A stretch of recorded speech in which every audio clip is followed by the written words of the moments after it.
Like now. All right, counselors. So we just spent an hour and a half going through the information that was before us. Uh, so we've got a couple of things that I'd like an indication from counselors on. First of all, that we went into public excluded because that legal opinion had not been canvassed with counselors yet. Now that it has, we can choose to make that legal opinion open to the public. So keen to understand.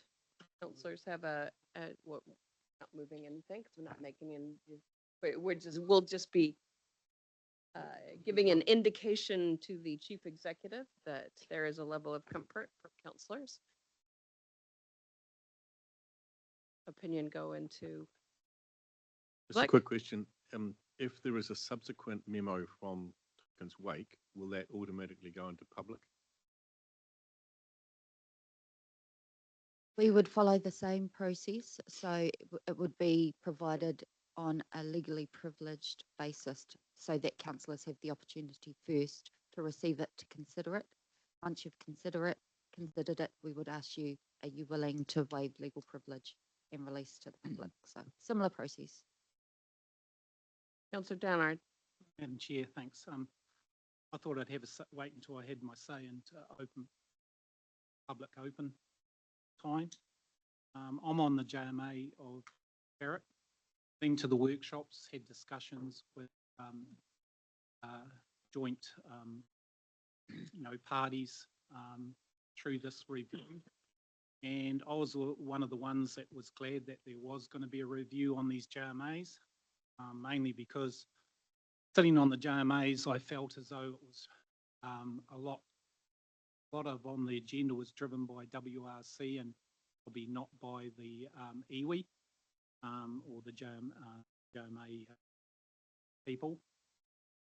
So I understand where Ben and Noel are coming from with their comments, but to me, the Tarrant is probably the most easiest one out of all the JMAs. They haven't asked for much. There's not a big change to what is legislated requirement in the JMA.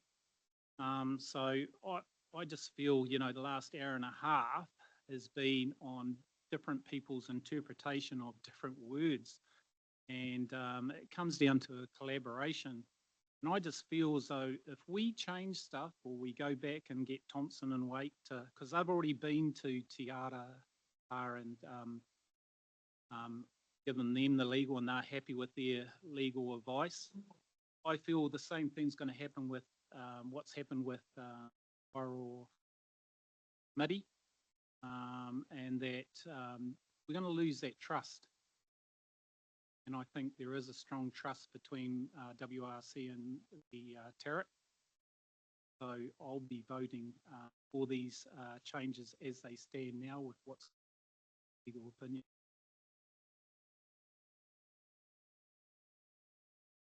No. Thank you. And any comments I made in the workshop were applicable to the Waikato Tainui JMA as presented to us in the agenda that we have, and no reflection on the Tarrant one. But what concerns me is having a discussion just before we break for cuppa. Speaking with the lawyer, we have in our agenda on page 86 at 5.2 what purports to be TW Tompkins Wake recommendation to clause 5.2, and Ben produced a document which is an email dated 16 June 5:32 p.m. from Kate Hatwell, solicitor, to council staff, and that has a completely different wording to 5.2. And when I pointed out that why I was arguing against the one on the agenda, and Ben produced the one in the email, Kate suggested that the one on the email was what she thought would have been in the recommendation in our agenda. So that brings into question is, if what is in the agenda is not what Kate intended to be, what else is not correct? So maybe that's a question for another day, because I'm not sure that could be answered today, because someone needs to check that the recommendations as sent through by Kate are correct. So I think you may have a copy of this now, of the email. So the issue, no problem. We've got as Bruce mentioned in our public excluded, that got the legislation, and I made the point, legislation, if it changes, both council and iwi have to abide by that legislation, and we may advocate change or whatever. If legislation changes and it affects the JMA, we are bound by that until such time as there may be change. So I think what Kate has sent through on her email of the 16th June needs to be looked at in the context of this, and maybe we need to have a check of the document that's before us is to make sure that all the other recommendations are actually lining up with what she intended.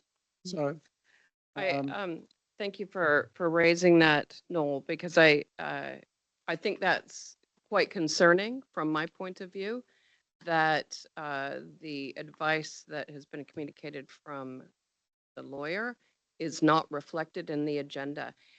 And that on top of the discussion we had, or the comments I made at the start of this workshop, that for 3 months in a row now, this council has gotten last minute changes to agendas, things being put into public excluded that were not intended to be in public excluded. It feels to me that there has not been a conscious and robust process put in front of councillors. And as of today, we are less than 2 months out from an election. And so I am keen to get a straw poll from councillors around these JMA agreements that are coming before council. These are significant agreements. And as I say, we are 2 months out. I have concerns that that we might need to take a breath on this and consider whether or not this is a matter for the next council. Councillor Graf? Neighbour of yours. Yes, thanks, Madam Chair. That was very quick, wasn't it? Just 3 things, please. I'd need to have a costings of the JMAs and co-governance committees. Each one, what are the costs? What are the ongoing costs of the committees? And then also iwi work plans and reviews, etc. The costs involved with those, please. Just, some in the next little while, if they could be returned to us. Thanks.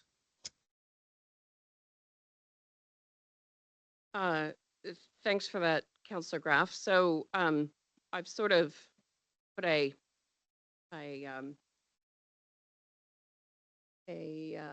bit of a question to councillors, and I'm looking for some comment on that.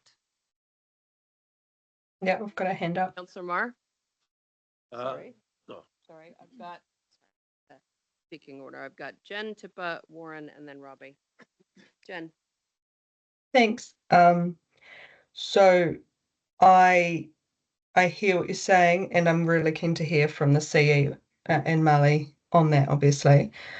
However, we have days in our calendar where there's nothing on.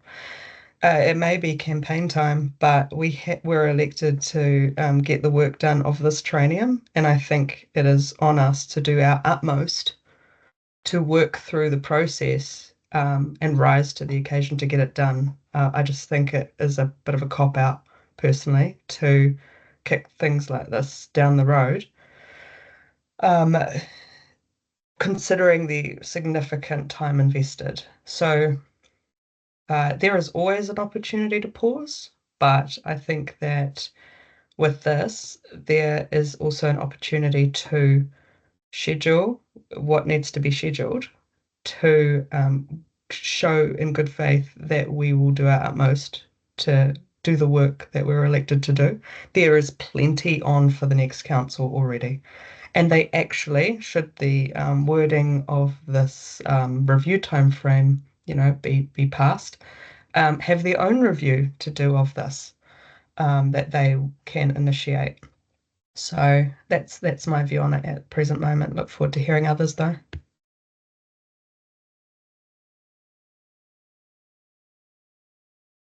Sorry.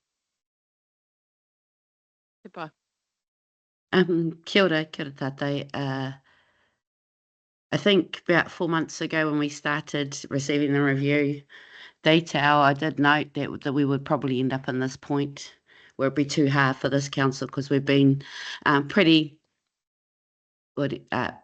negligent partners. This term was too hard to start up the Waiora Committee, which is a policy committee. We can ignore their outcomes.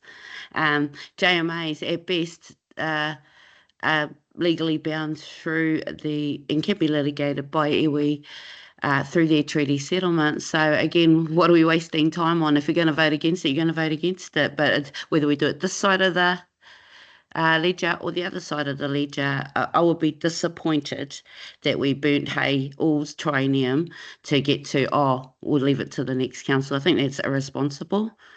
But either way, iwi just need us to form an opinion, even if it's disagreeable, so that they know where they are and where their starting point is with the next council. Let's not dilly-dally at iwi. Let's just go to the decisions and make a bad one, so iwi know where they're at, because they have legal advice. But just to the point of asking the cost of the JMAs, the derivative benefit of them should also be assessed, because that implies that they're just a cost accumulating exercise. So therefore, all the supportive funding from the WRA, meaning anything associated with vision and strategy that's been facilitated through the JMAs, including the funding of this council to the tune of millions of dollars of projects, should also be assessed so that the new council has the balanced frame.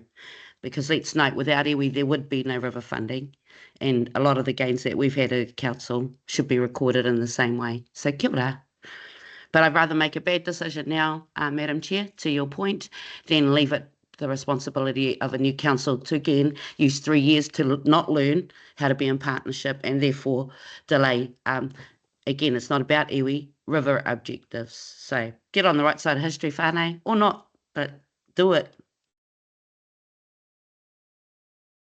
Warren. Thank you, Madam Chair. I view it a little bit differently. I am frustrated, as your chair has articulated, with this process and the documentation and that we've received, or the lack of. But what I would also note is these JMAs are up and running now. So this is a review. That's all it is. So it's not stopping the JMAs at this point. It's just, to me, making a decision around putting this decision off until the new triennium and getting it right in the long term. There's just too many questions still Lack of unanswered, courage. and that's where I'd leave it. Shows a lack of courage from all of us. I'm supportive of exactly that as well. There's been too much information come in sporadically and not as a complete document, and to assess the information and put it all into being able to do a constructive way. I believe this should be put off to the next triennium as well. Oh, you.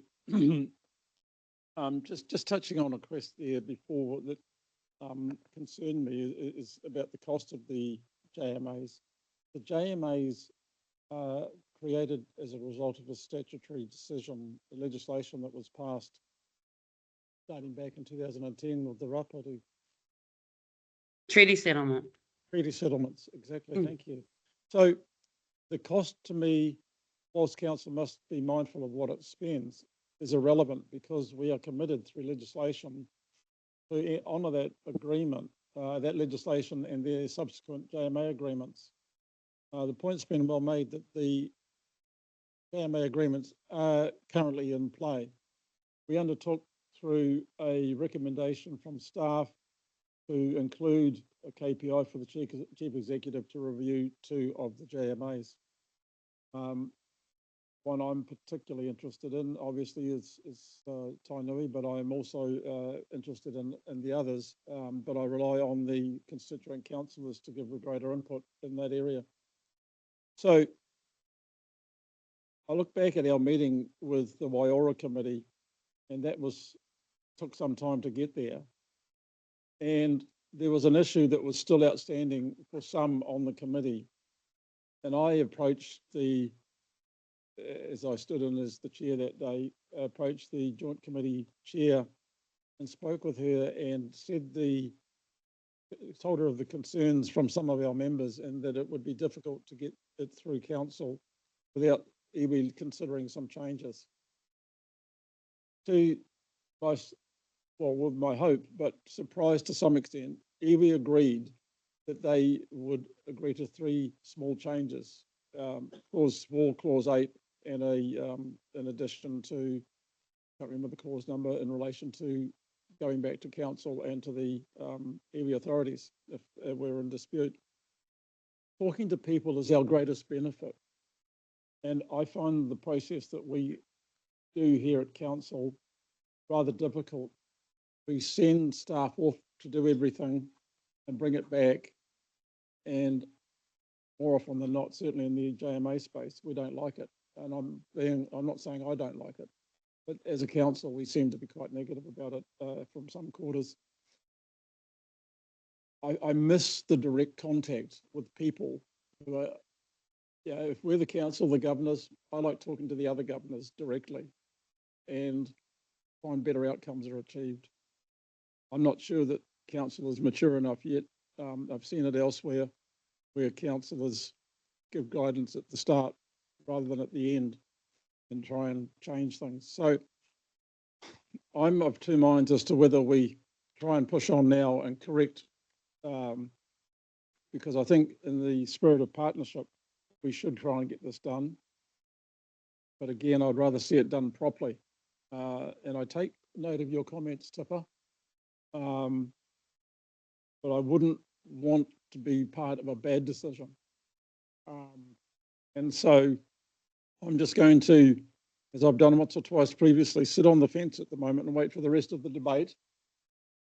And when we go, because today we are not making a decision, it is a workshop. When the time's come to make a decision, I will make a decision. But right now, what's our role? Our role is to get done what's before us, not put it off to another day.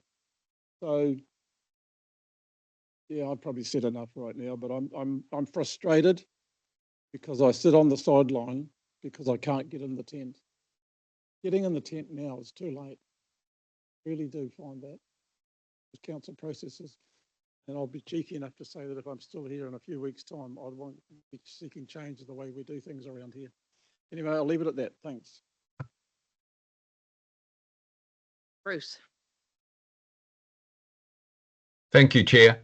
I think we'd be remiss if we just didn't get on and do our job. Honestly, we've had so much time available to sort this out, and actually what we are largely debating is quite, I consider to be comparatively minor aspects of existing agreements that we need to get on and do the work with our partners. And I did take a lot of heart from Mikhail, your comments about Tarrant, for example. Yeah, we've got to get on with it. These guys are sitting there. They want to work with us. We want to work with them. I'm a bit concerned that some of the commentary is coming from people who haven't attended JMA meetings or not been directly involved in JMAs. JMAs are an amazing opportunity for us to do good work. And I think we'd be remiss if we just keep putting this off. We can't keep kicking the can down the road. We would not have done our job that we were elected to do. So let's get on with it. Thank you.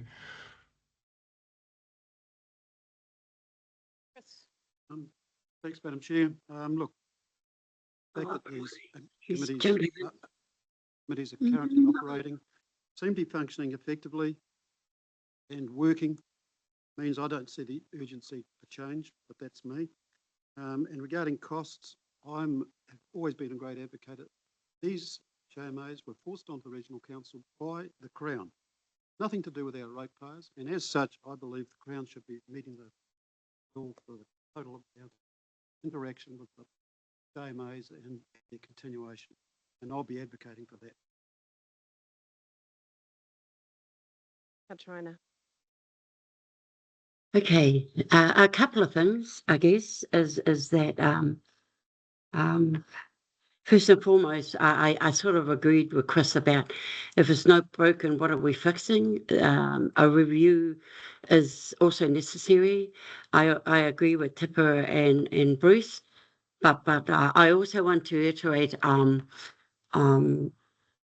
Chris, that we are ratepayers as well, believe it or not. So whenever you put ratepayers aren't doing so, just remember that we are ratepayers as well.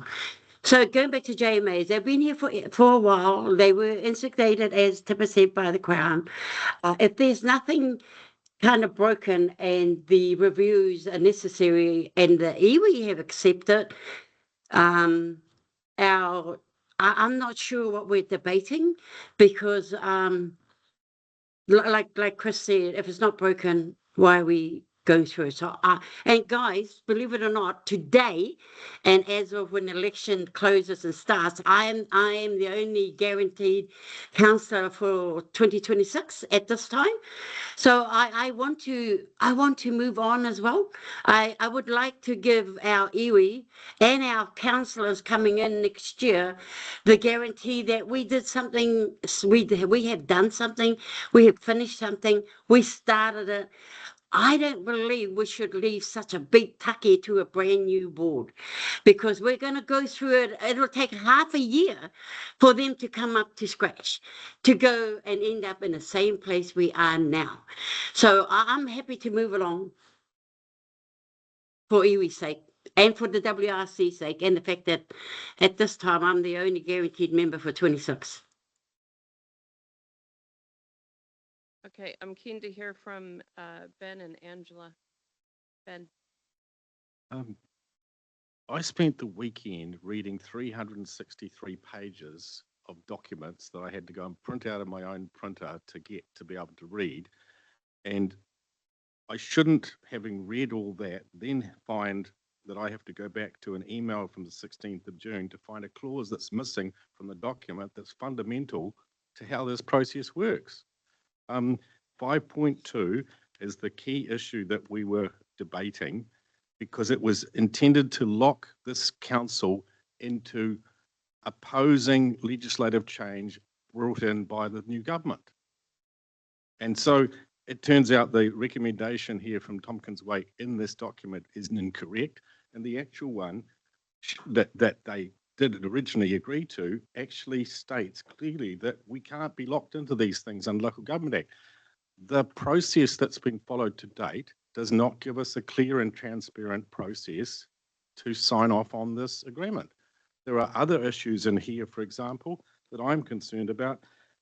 Clause extending the scope of this agreement. There is no definition particularly about how that would occur. There are issues about whether co-management or co-governance is what's defined in this document. There's co-management throughout, and then there's references to co-governance. There's also suggestions that successive councils will give meaningful consideration to Tainui representation across relevant committees. What are the relevant committees? How are we binding successive councils? There's a whole lot of issues sitting in here, and I don't think this is ready to be made decision on. So for that reason, I think it should go to the next triennium. Yeah, Molly? Thank you, Madam Chair, for the opportunity just to make a comment. I just wanted to be clear that we haven't yet had a same opportunity to dive into where we are getting to with the Waikato Tainui agreements.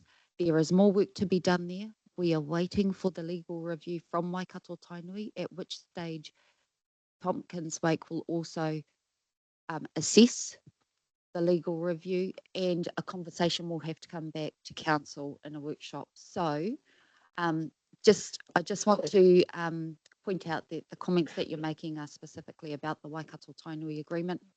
there's more work to be done. Acknowledge that.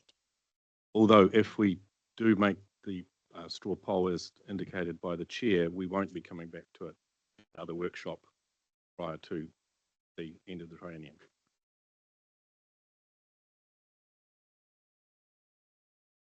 Appears to be straightforward and reasonably, and I take Mikhail's, he told me earlier that he had been involved in some of the workshops, etc. There it appears to be at the gates. Tainui, on the other hand, unless they've reviewed it and come back, I actually think it's incomplete at this stage, and therefore it would be inappropriate to agree to something that's not yet been signed off by Tainui themselves. So. Support that. Sorry, I interrupted Yes, you my did. colleague on the right. So what I put to councillors was in relation to all of these JMA agreements. So that's what I was asking for guidance on.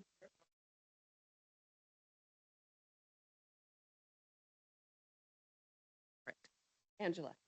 Yeah, just listening for the last 2 hours. Yeah, there's been some interesting discussions, some good challenges to finish the triennium, and to start the next triennium as well. Part of what I've observed has been missing this triennium is sort of sitting outside of the whole process and then looking in and trying to understand it. So I'd encourage those who aren't on JMAs, myself included, to encourage you to attend meetings to build those relationships if we're around next triennium. Purely trying to understand it from a legal or intellectual point of view goes some ways towards understanding what the JMAs are all about. However, to get the real gist of it, you need to attend, build those relationships, and understand that we are all going in the same direction. To Noel's point and Mikhail's point about Tarrant, I agree, Tarrant seems to be pretty much over the line. So keen to progress that one. The other two aren't fully formed yet, but to Councillor Mahuta's point and Councillor Nichols' point as well, there is time to maybe progress them to where they are at the point where we could get something done this triennium. So yeah, sort of in two minds, but no, not like no. Leaning towards more, if we want to do it, then we do have the opportunity to do it. It's more of a will, I suppose.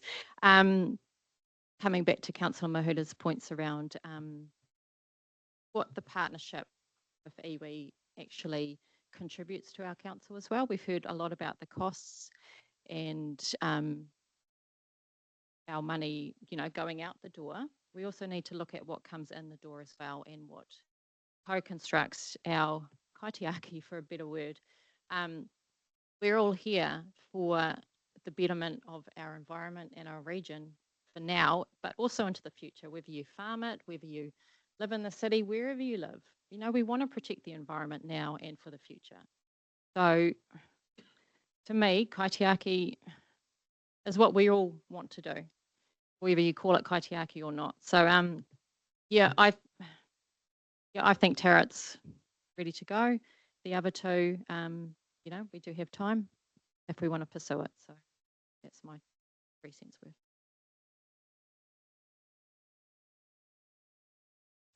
And just so I can clarify, Mikhail, is that you echo that view that Tarrant is, from your point of view, good to go, but the others, hi-ho? Yeah, I'll speaking on Tarrant. Right.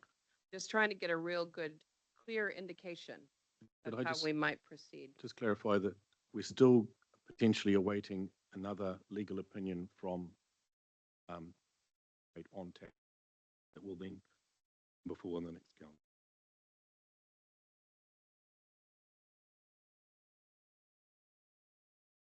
Okay, so what I am hearing is that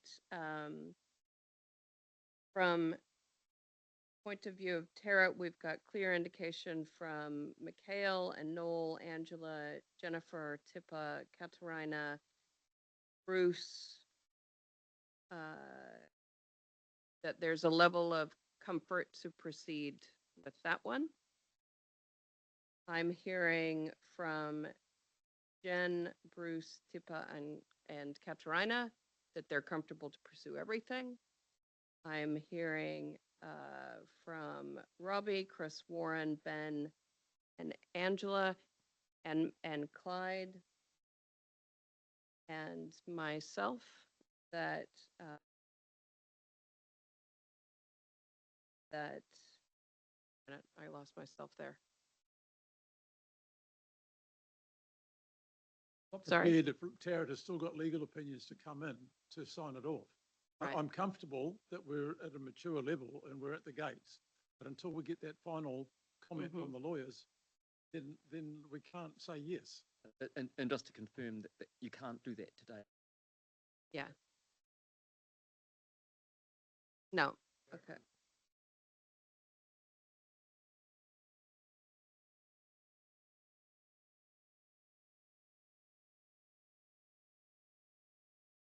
Right. I think we've got a bit of an indication that we can. I think this is a learning like PC1. It came to council too early. I'd just like a very clear here. What I'm hearing is that councillors want to see the legal opinion for Tarrant. That there is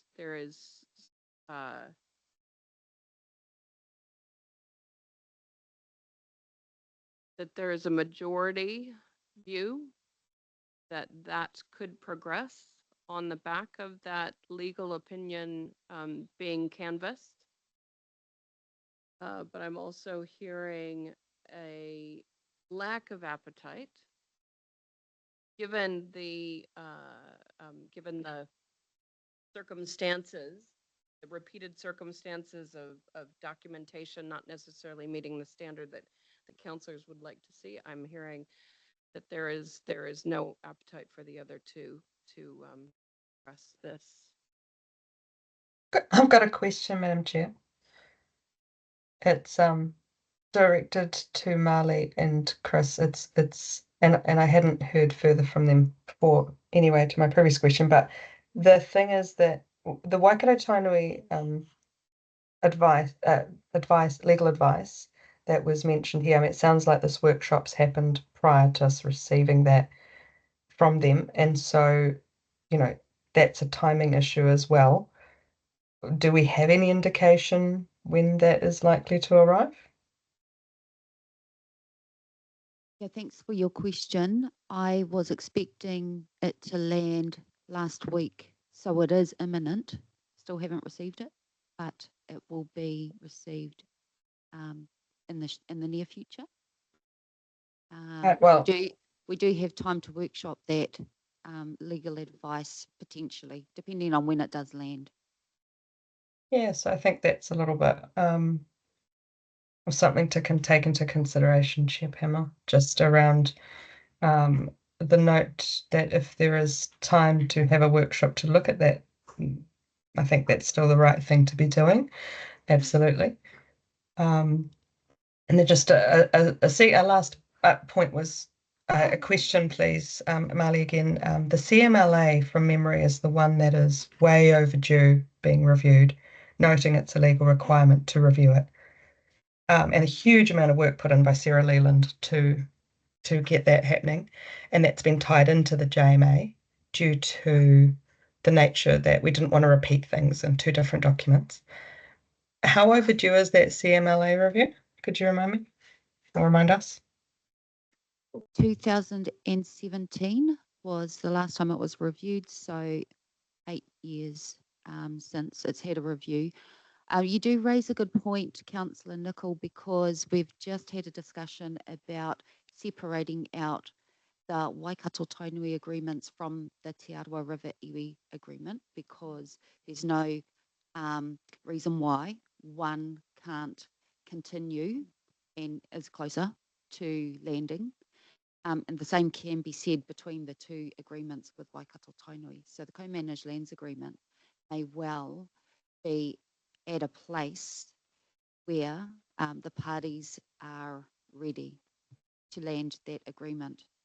So, yeah, I guess just pointing out the obvious that the agreements don't actually need to be linked if there are specific agreements that council and iwi are feeling comfortable with.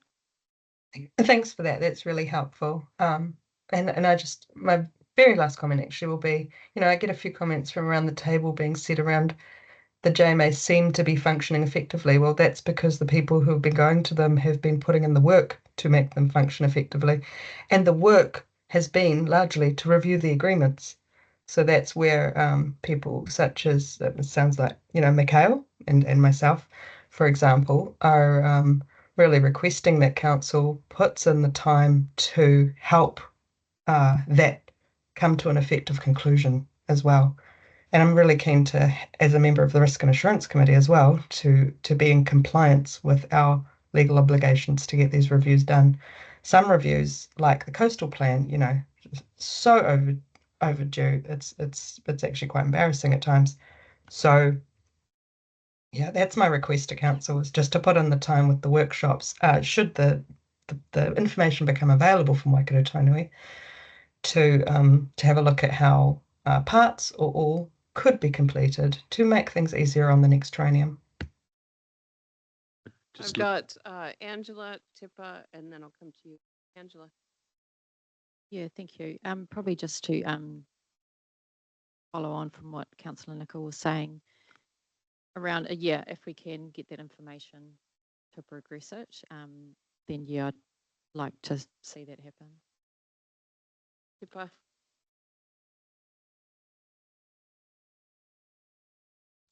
Oh, kia ora, Madam Chair. Yeah, I think we're talking ourselves into not doing something rather than understanding the impact of what we do. So just want to raise the fact that exactly the strategy, this is too hard right now, we'll do it post-election, is what Taupo did to the Te Wharetoa JMA Taupo Council. And Mikhail, if you're in the room, I don't think that's improved iwi relationships for next triennium. I think it's increased distrust. Well, my feedback is from iwi, it's increased the distrust between parties. So again, there's that. If we leave everything unsaid for the next 4 months, then everyone can just form assumptions of our ability to partner on the way back around. So I don't think it's just about process, because again, to your credit, Ben, you read everything, but everything's unreadable for the rest of us, the issues you find, and you'll find issues at the next meeting too. So delay is a strategy at the iwi. So just delay it or do it, but just stop having workshops where we're not going to do anything with the information, because I think we're just we're entertaining ourselves at the moment. Kia ora.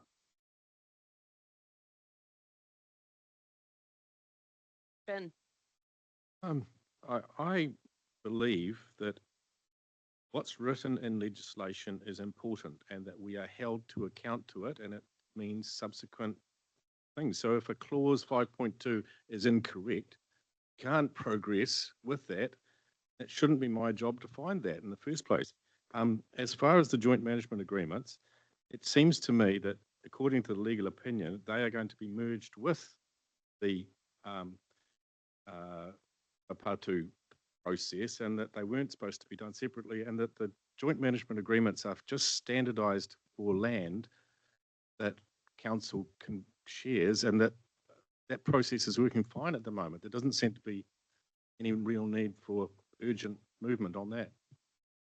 Again, but they're joint management agreements, not for us to paternalise iwi and say, it works for us.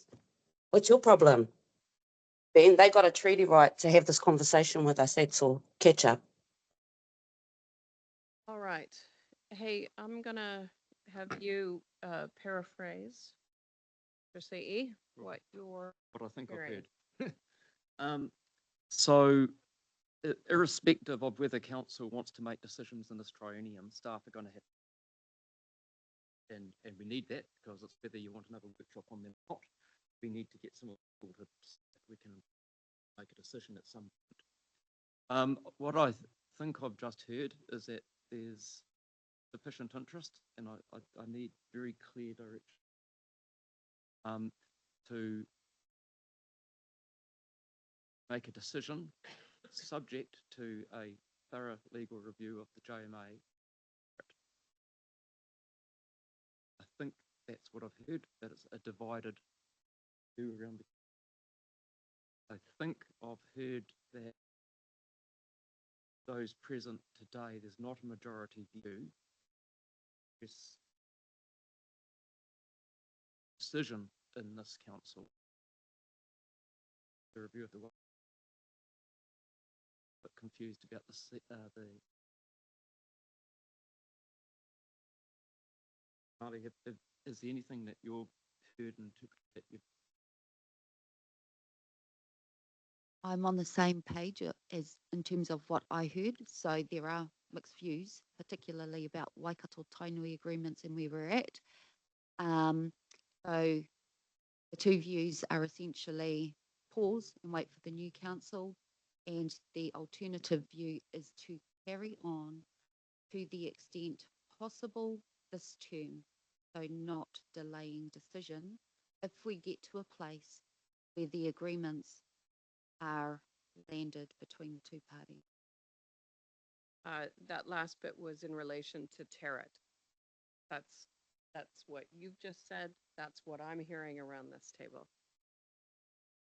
That there is a majority view around this table that we could progress Tarrant to a place, yes, subject to a full legal review, opportunity for counselors to workshop that, discussions with our iwi partners. There is a majority view that we could progress that one. I'm not hearing that in relation to the other. So can I just clarify, Madam Chair? Subject to a full legal review, do you want that to come back to another shop to discuss that, or would you be satisfied to go make a decision on the back of what a legal review? I think it needs to be workshopped again. I mean, we spent an hour and a half this morning still thrashing through things. So, no, I think it would need to be workshopped.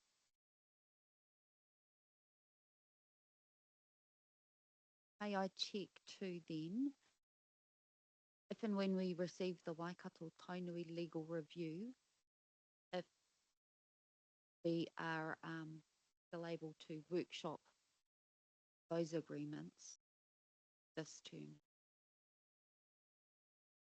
Yes, And because the decision to pause can be made at any point this term still. But there are sufficient voices, I believe, that would like the opportunity to have the workshop this term to, well, try and finish what we started. Yeah. and it actually I'll turn up. Good faith is a big thing with this. Council should be acting in good faith, and if we can, we should. Doesn't mean to say that we will, but it will mean that we've done what we should be doing. I just ask a random question on this subject that came. Ratepayer. You want to put it? I want to raise something. It's on these type of matters, but it's not directly relating to this conversation. Happy to wait, but I want to be able to give clear guidance to the staff here. Angela, did you have? Yeah, probably just, I agree with what Marley said, that if we can progress, and what Noel and Jen and Tipper have been saying, if we can progress, then we should progress as far as we can this triennium. I've got concerns about that because we have not been able to go through with our legal representatives the issues we've got in terms of the document. did that this morning then. Oh, we didn't. the legal representative left the room. We haven't had a proper discussion about, other than 5.2, the agreement and the wording in the agreement and the extent of its expansion. And there's a whole lot of issues sitting there. There's a whole half day's worth of discussion about what should be in that agreement. And if Tainui comes back with their view about it, then we need to review their decision. It needs to go back to our lawyers. They haven't had a briefing from us as full counsel on what the issues are. You make a good point.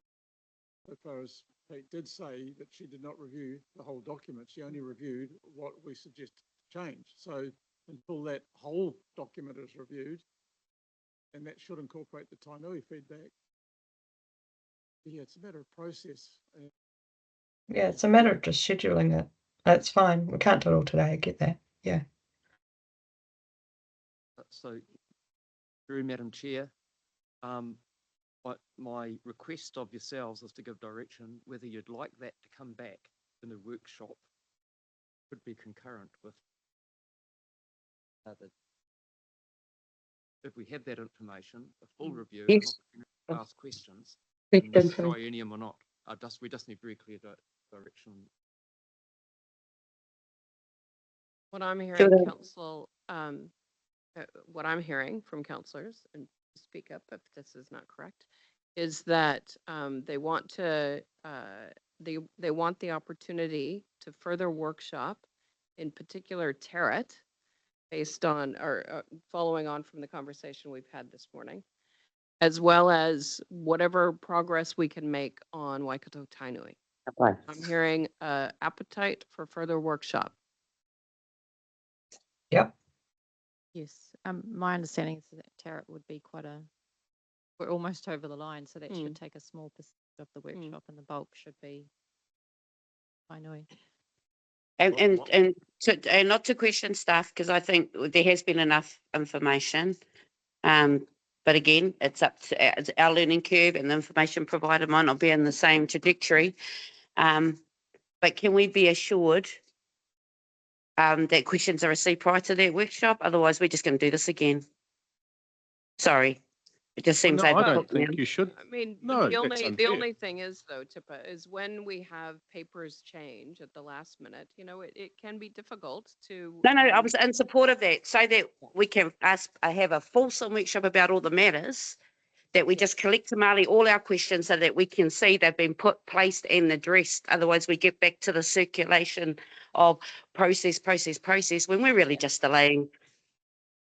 That's what I see, Madam Chair. Next meeting, it'll be one syllable out. I can't make a decision. We are used to this treatment, by the way, and they're watching. Kia ora. Yes, agreed. We need the legal advice in the room for the duration of the work. All right.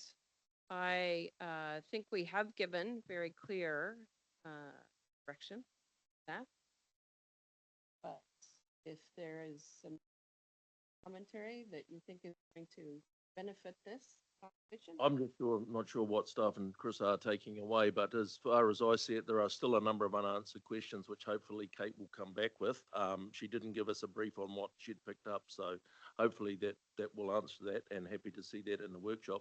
I think the Waikato Tainui one is still a long way away from being anywhere near where Tarrant's got to, and for that reason, looking at lawyers' information coming back, looking at what Waikato Tainui's legal will come back with, etc., I would suggest that does wait till the next triennium from my point of view.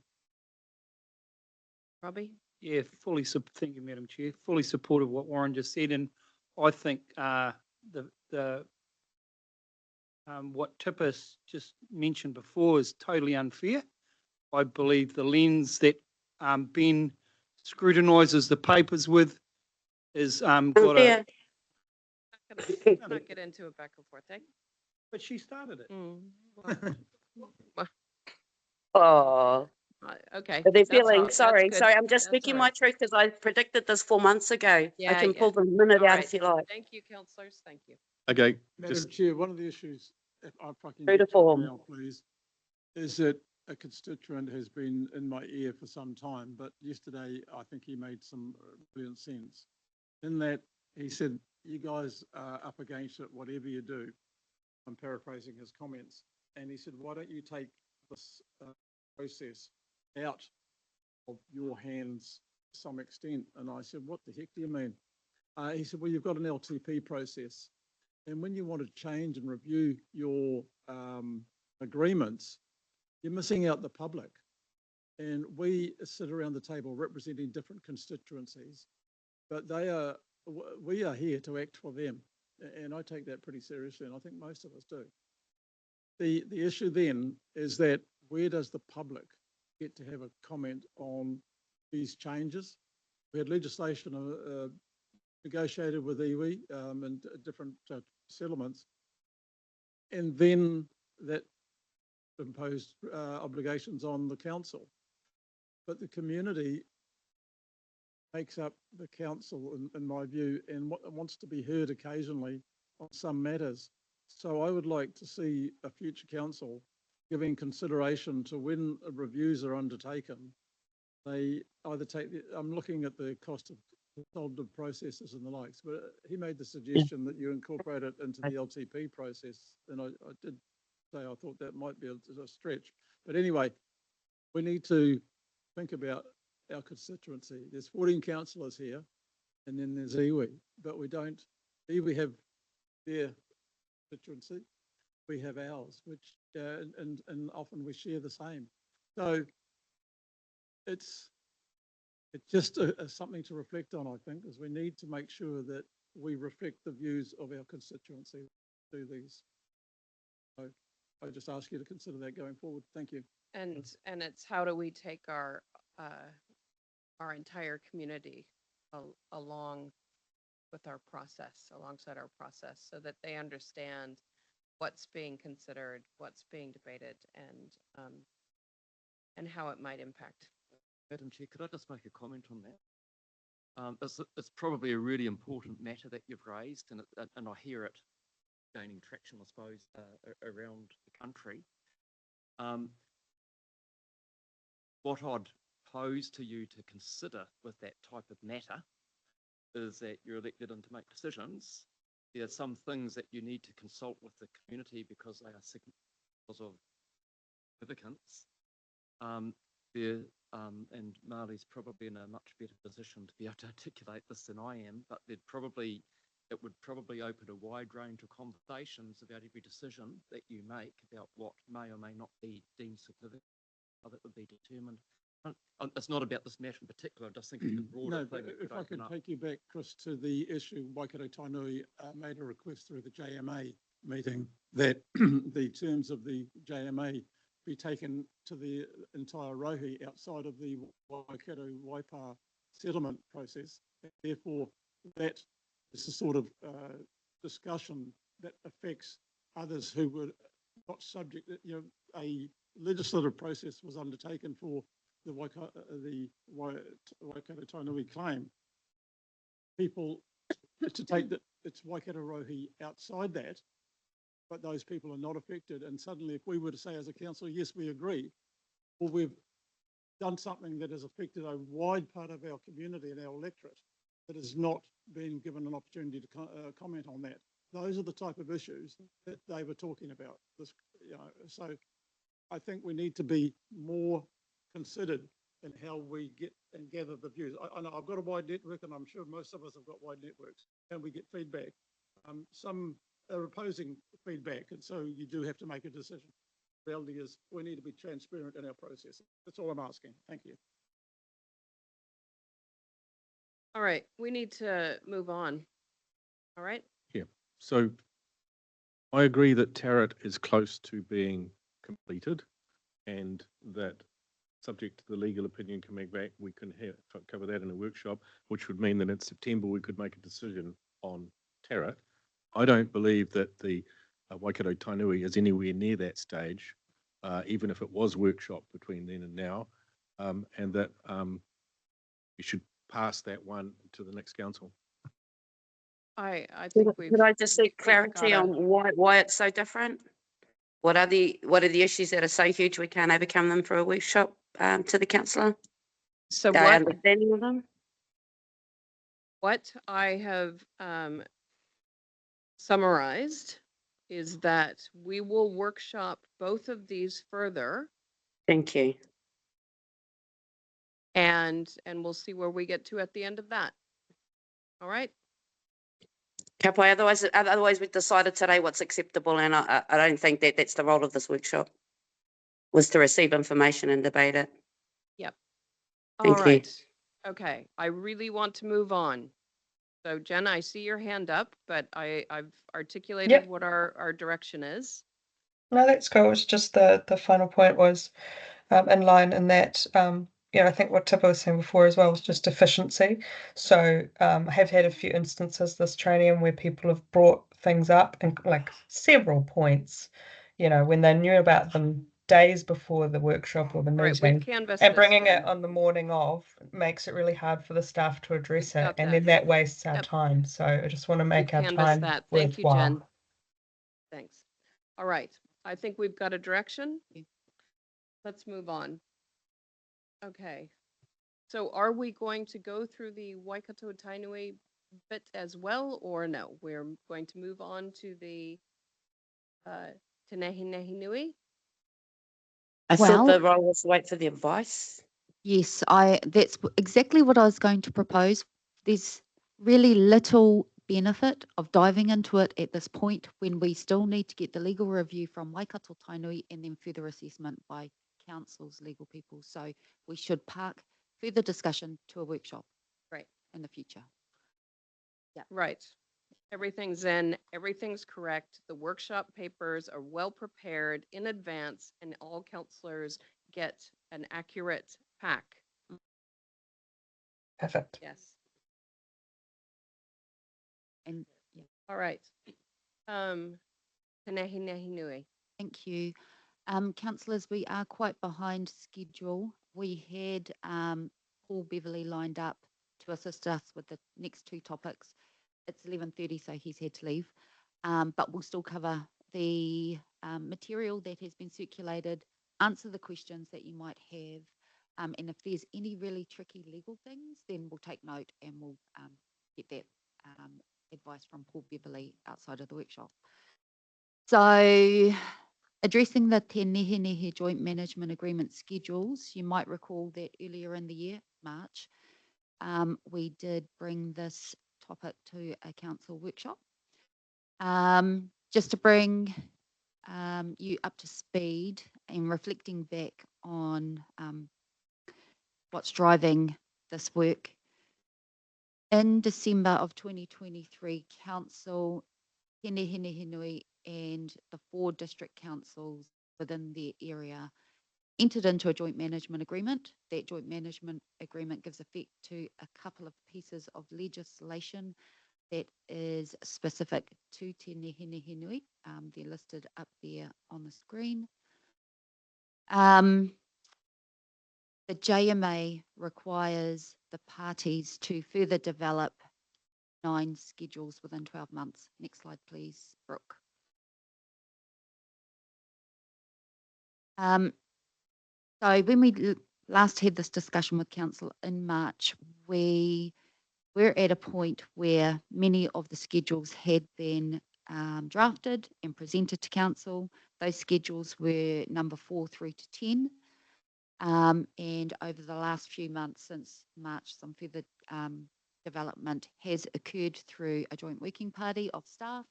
So staff from all of the parties have been involved in developing up the schedules.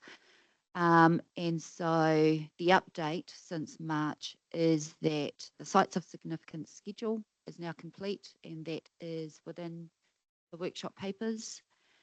An engagement strategy that had been originally listed has been removed from the JMA for now, at the request of Te Nehe Nehe Nui. They would like to take a bit more time to think through what an engagement strategy might look like and bring it back to the parties for consideration at some point in the future.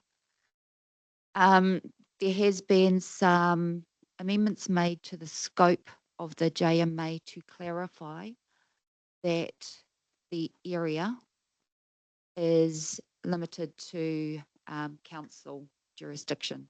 council boundaries. And so for Waikato Regional Council, the example is that Te Nehinehinui interests go beyond our council boundary into Horizons and also Taranaki. And so just making it very clear that actually our JMA with Te Nehinehinui only to our boundary. And the same for the district councils that are party to this agreement. There's also been an update to the introduction to acknowledge the schedules that have been developed. This is all contained in the workshop papers. The changes to the JMA itself are tracked and so can be clearly distinguished in terms of the changes that have been made. Next slide, please, Brooke. And I think this is the last slide I've prepared on this topic. Actually, if we jump ahead to the next one, because I've already covered that off. Some of the councils involved have already given their formal approval, Otarahanga, Waipa, Waitomo. And so we, alongside Waikato District Council, are the two remaining councils that still need to give formal approval for the documents and the minor amendments to the JMA itself. From here, the process we are proposing is that the Co-Governance Committee considers the document, the schedules, and once they have approved it, we'll bring it back to the council for formal approval. This is all heading towards decisions being made in September, because that's when the next Co-Governance Committee is being scheduled. I might just double check with Ashley whether that date has been. So subject to the date being set, September. So that's where we're at with that process. Can I take any questions? Ben? Yeah, I've got concerns again with the process here. If we look at item number 9 on your summary, the updated JMA and schedules will be presented to the next meeting of the Co-Governance Committee for consideration before being returned to Council for formal adoption. I don't believe Council has had enough input or say over this document, and it circulates from the Co-Governance Committee round and round, and then at the last minute pops out to us to make opinions on it. So I note here that this review is going to be undertaken in July 2025 and every 2 years after that. Well, the other JMAs are every 3 years. So I wonder why this is a 2-year process, not a 3-year process.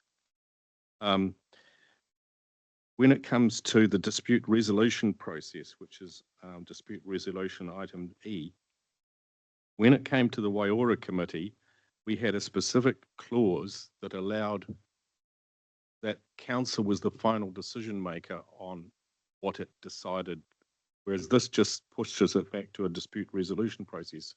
So I wonder, does that allow the same final decision for council, whereas this doesn't define it, and the dispute resolution process doesn't seem to be included in these documents? May I respond before please. you get too much further into your assessment of the JMA? Yeah. We're not considering the substantive JMA through this current process. The JMA was finalised in December 2023. Yep.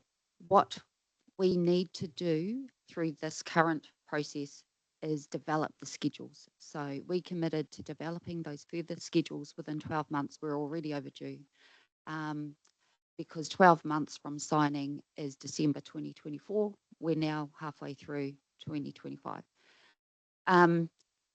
Any points that you've picked up within the substantive JMA are not on the table for discussion. However, when the next review process comes around, that will be your opportunity to unlock things like the dispute resolution process and anything else that you might have highlighted in your papers. Well,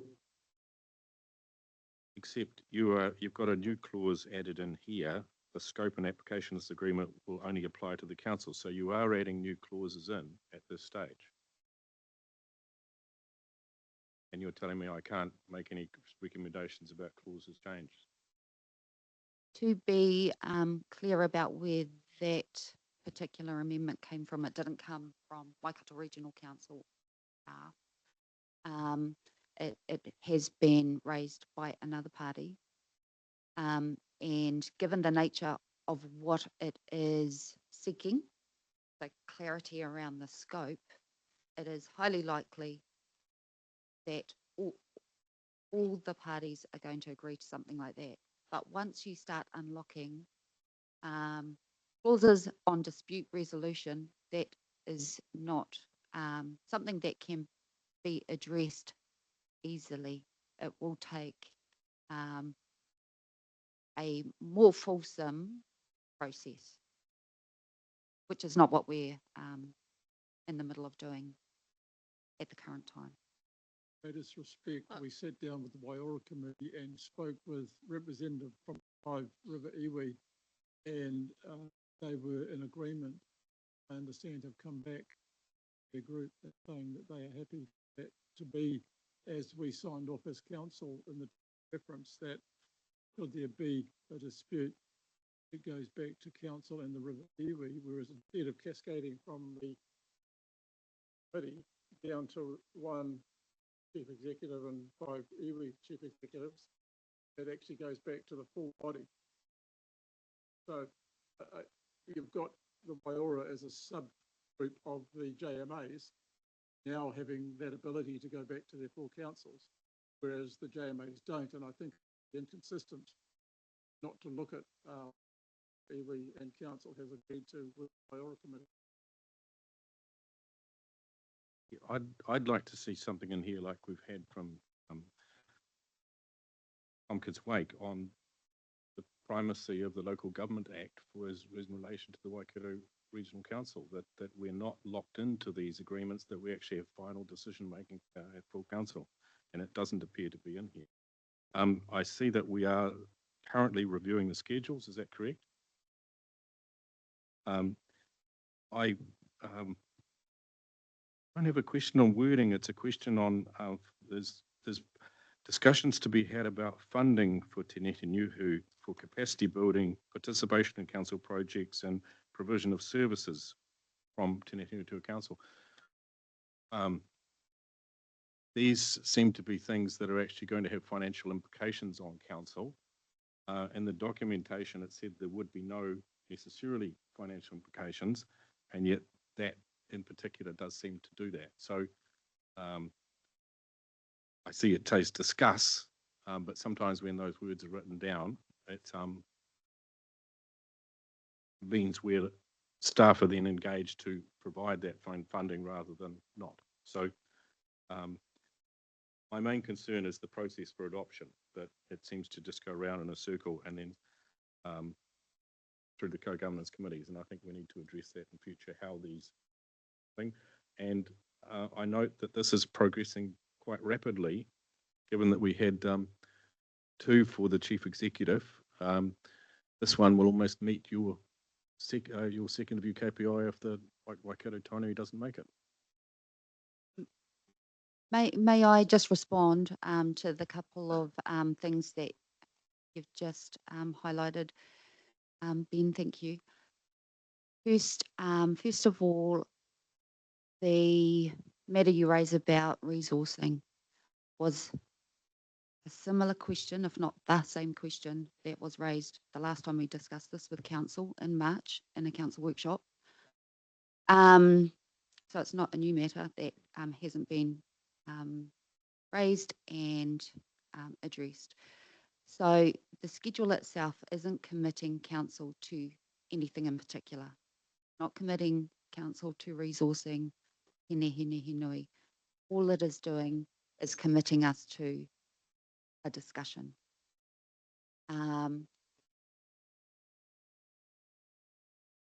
It does, because by committing to a conversation, that is a signal that it could lead to something.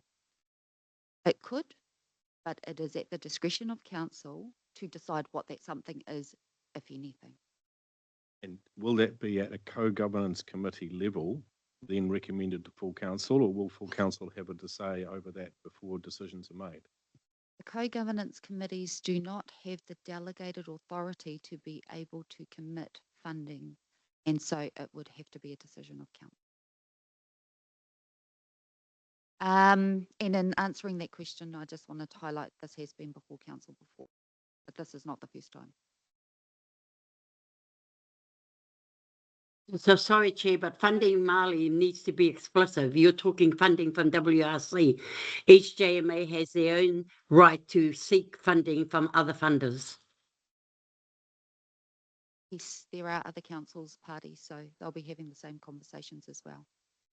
So if I get to the heart of what I think Ben's concern is, and tell me if I'm off base here, it's that this review was meant to incorporate these schedules. So any changes that are proposed in the body of the document should only reflect the incorporation of these schedules, not any fundamental changes to the agreement. And that's your issue with the change to clause 59 or the addition or That clause is very useful because it defines an area, but I wonder whether there's other clauses that can be introduced at that point, just to clarify how we operate, and that Tompkins Wake has clearly set out the importance of the Local Government Act and our rules within that.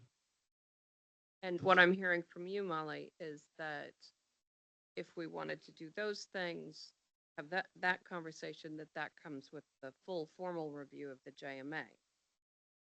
I'd suggest that would be the better pathway, because to introduce something of that nature at this point will stop progress. So I would advocate that council deal with what is on the table currently and take the opportunity to flag any other areas that we might want to revisit at the point of review, which isn't too far away. So if the review process is every 2 years, then we're due for a review soon. Would that fit comfortably? Well, it appears there's nothing much we can do to make change, so, yeah.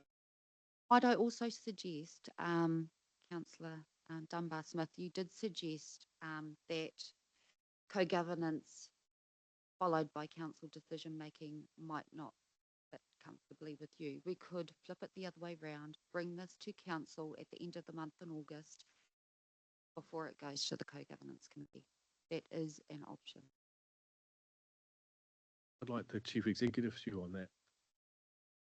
The process that we deal with these. I think there's been a process in place that's been accepted by council, and that process is just being raised now, and it's something that we're going to have to put our mind to for the next Ronium. It does raise the question about all joint committees, and when we delegate people to delegating them be able to do. I think that the idea that in this case to governance committees to have a discussion, bring a recommendation back to council, that's been challenged. I hear what you're saying, it's been challenged. You think go to council to give direction for governance. The JMAs have been fairly static and reviewed and stayed the same for a number of years. It's just with the RMA changes, suddenly we've had a flurry of things coming in saying we want to bind the council into jointly opposing legislative changes. So there's been a different tone coming through many of these documents that landing on our desk at the last minute. I believe that comment be yours. I don't know if I concur with. Just on what you've emphasised there, I don't believe that Te Nehe Nehe Nui JMA contains anything of that nature. So perhaps you do feel more comfortable with an approach where it goes to co-governance and then comes to council after.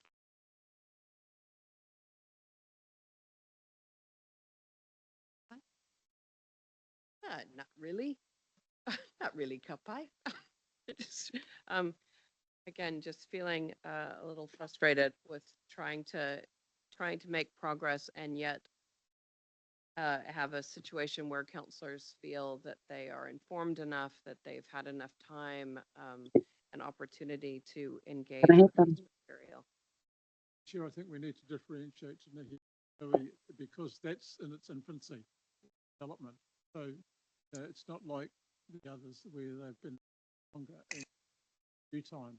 This is still a development, yes, and it's got tied up with this current time frame. So it sits out to the side a bit. If there's change to the substantive, has council got a view on what it would like to change? So I think I'd take that from what Ben's raising. If we do, we should be discussing that.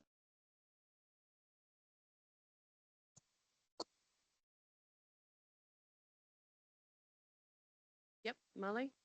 Oh, I was just pointing out that Kataraina had raised her hand. That's Thank you, Madam Chair. Just with Schedule 3, which is the transfer of powers in that point 1, it references Section 33 of the RMA. Now, Section 33 of the RMA has been repealed. Other than Well, natural and built.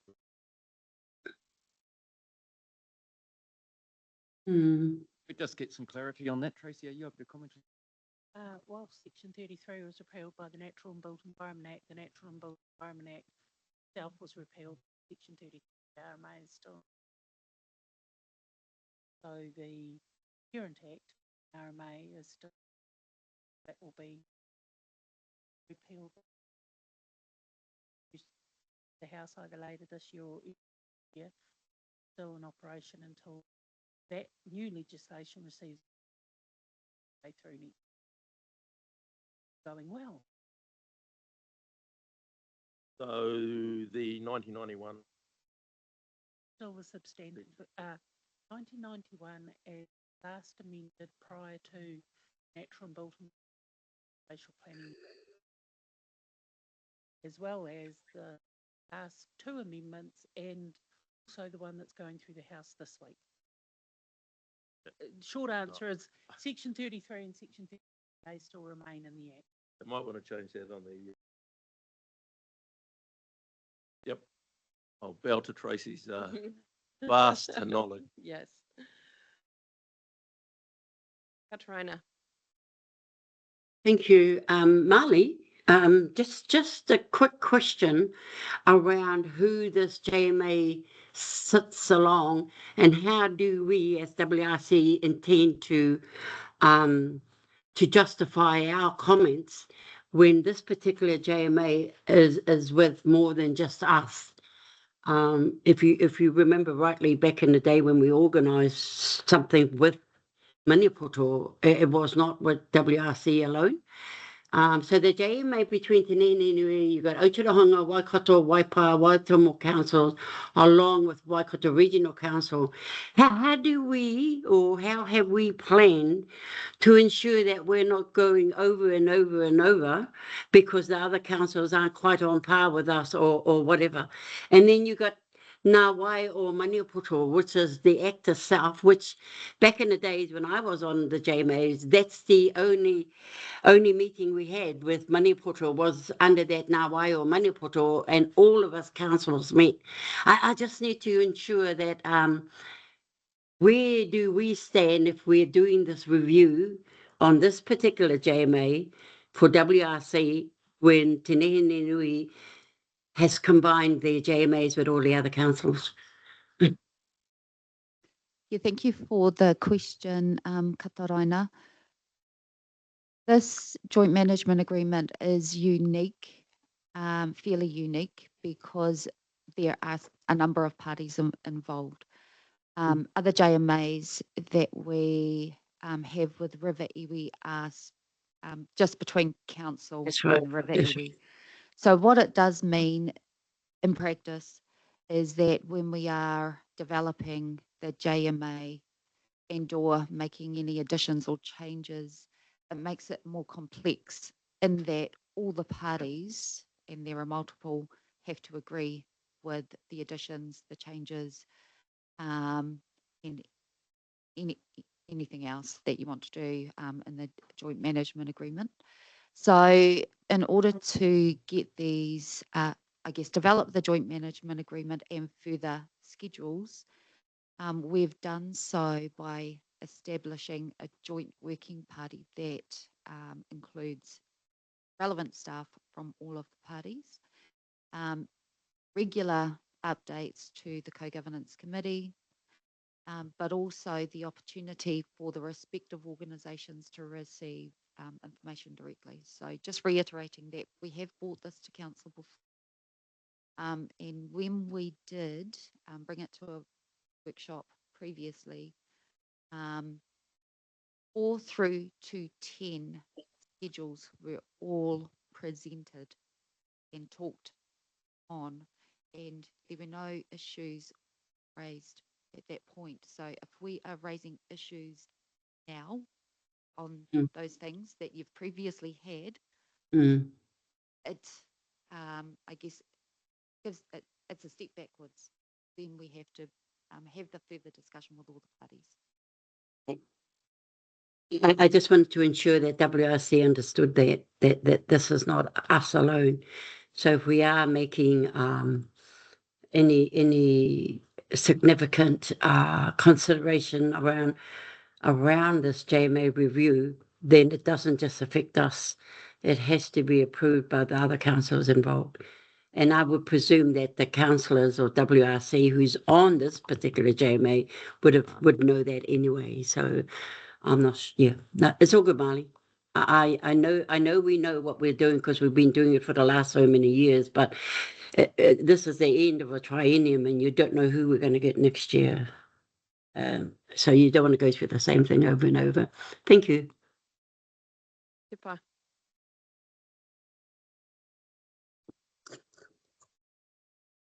No, I was just going to support the point Kata made that we're holding the other councils up in their good work. But again, seems delay is the tactic of the day.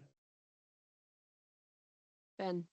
Oh, I just had a question for Marley about what is the transfer of powers and what powers have been transferred in the past under JMAs?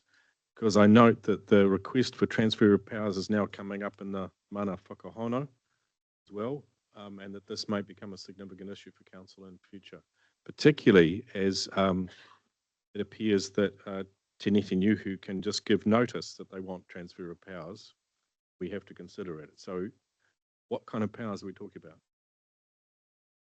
The powers specific to the Resource Management Act. So that could be water monitoring, similar to what we have transferred to Whare Toa Māori Trust Board, but any other function under the Resource Management Act. A schedule doesn't limit what activities we might consider in the future, but it also doesn't commit council to transferring anything either. It is a commitment to the conversation. Well, this transfer of powers schedule, page 28, says that Te Neti Niuhu or council may give notice to the other party, and that once the notice is given, they will engage in good faith on these discussions. So it comes back to the point that Warren was raising earlier for Brett regarding enforcement, for example. So some of the clauses actually suggest that enforcement provisions may be transferred to iwi from council. And I think Warren was asking, does Rudd have a view on transfer of enforcement powers? I'm happy to grab that. So none of the JMAs as they're currently written provide for the enforcement decision making to be anywhere other than with this council. As they're currently written, they provide an opportunity for our iwi partners to provide us with information, which is relevant to our enforcement decision making, and it's information that the court expects to hear when matters are put before the court. There has been no conversations that I'm aware of to date around the actual transfer of the decision making, because that's a decision making that sits with this council. But as Marley's identified, the JMAs provide for the opportunity for this council to have those conversations. Those aren't conversations at a operational level, they're conversations at a governance level. Well, in the JMAs, they do have clauses that suggest that enforcement may, if applicable, be transferred to iwi. So that was the point.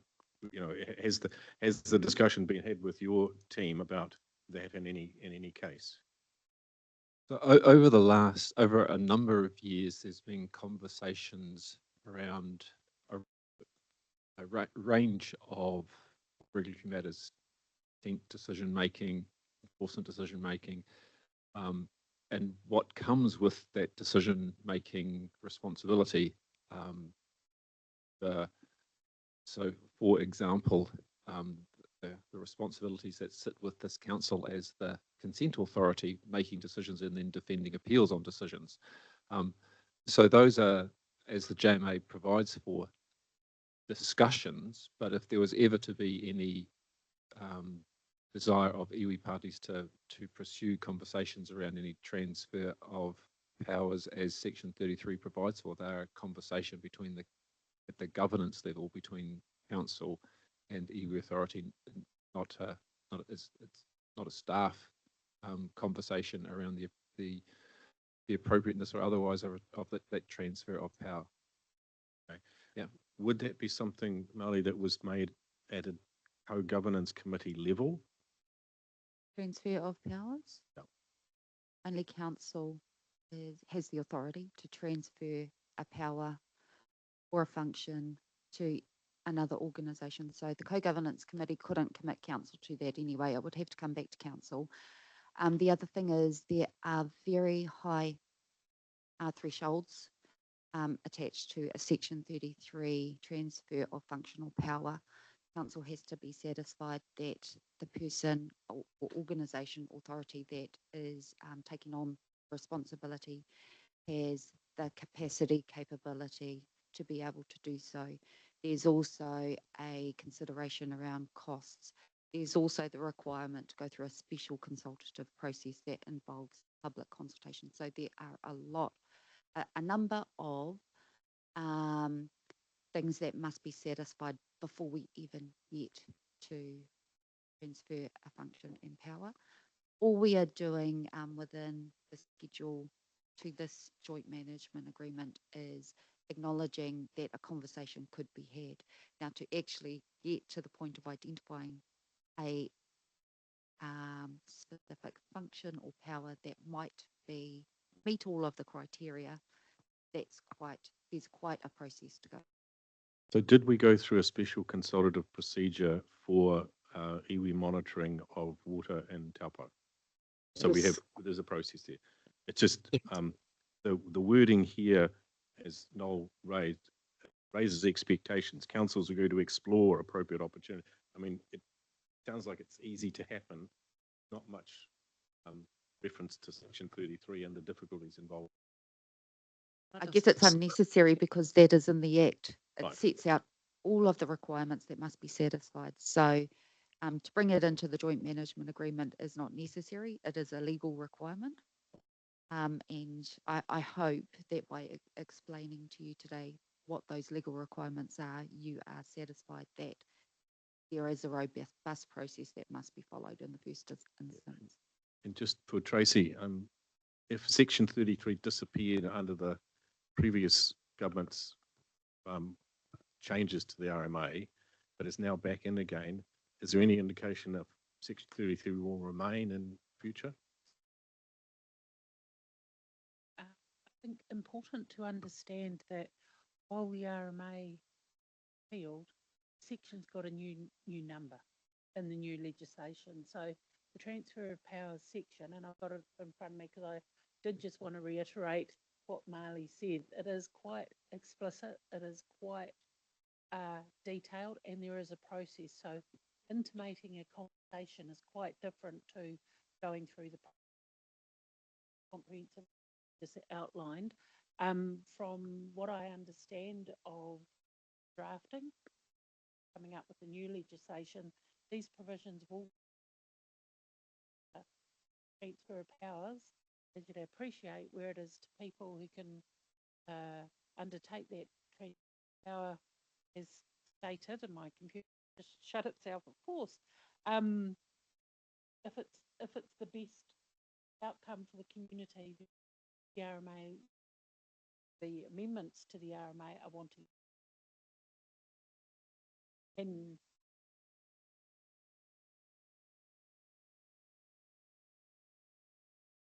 yeah, and the mana whakahonua rohi agreements have been in the Act for quite some time. So it's not just now, they've always been an instrument. I'm worried we're going down a little bit of a rabbit hole here. So I just want to make sure, what guidance do you need from us right now? That you have all the information that you need to be able to make decisions on the schedules when it comes to council decision making in September.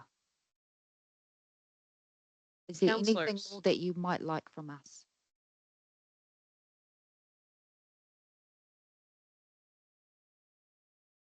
Robbie? Oh, I'm sorry.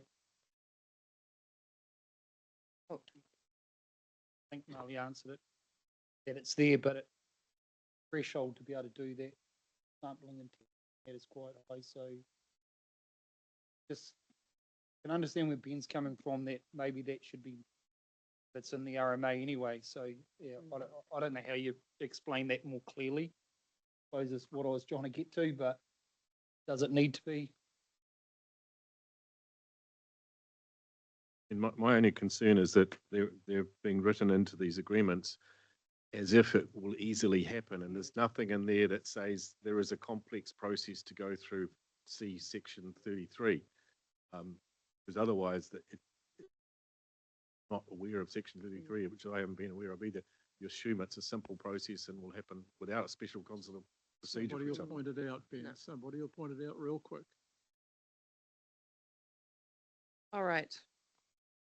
Okay. Sure, we are aware. It won't be Okay, just thank council. you. Right, I'm not seeing any further questions in regard to that. So I just want to check in with everybody. We are well behind. We've got the Mana Whakahonua Rohi section. We've got the co-governance committee minutes to work through, and we have strategic direction.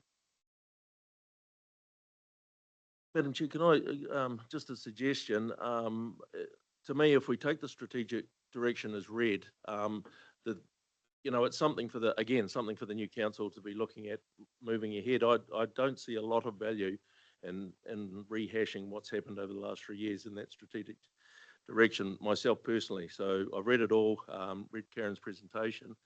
So that's something that could be moved either through fairly quickly or put aside.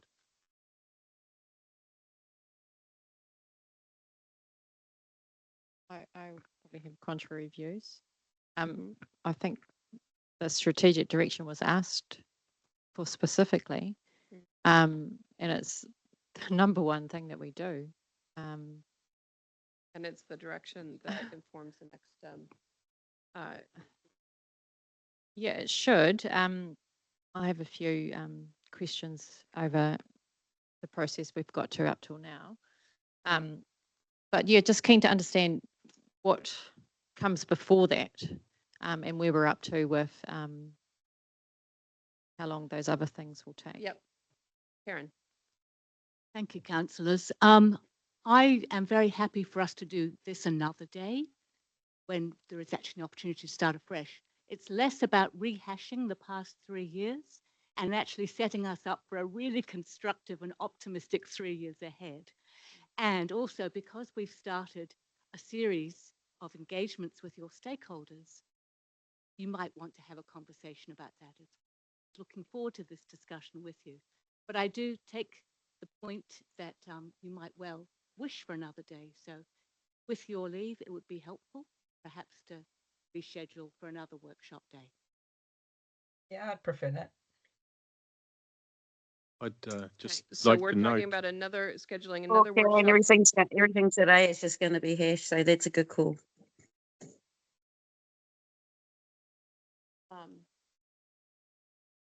Sorry, got distracted. What was your suggestion? It was around another workshop another day. another Oh, workshop for Yeah, strategic yes, yeah, direction, Yeah, but we're happy to Yeah. continue with the Mana Whakahono. that was my, yeah. Okay, yeah. It great. was I just just wanted about to make sure I strategic direction. was I on didn't- board. All the model stuff can go down today. Yeah. The strategic direction is quite a So, different all mindset right. There's as a well. tone to this conversation, by the way, So Whānau.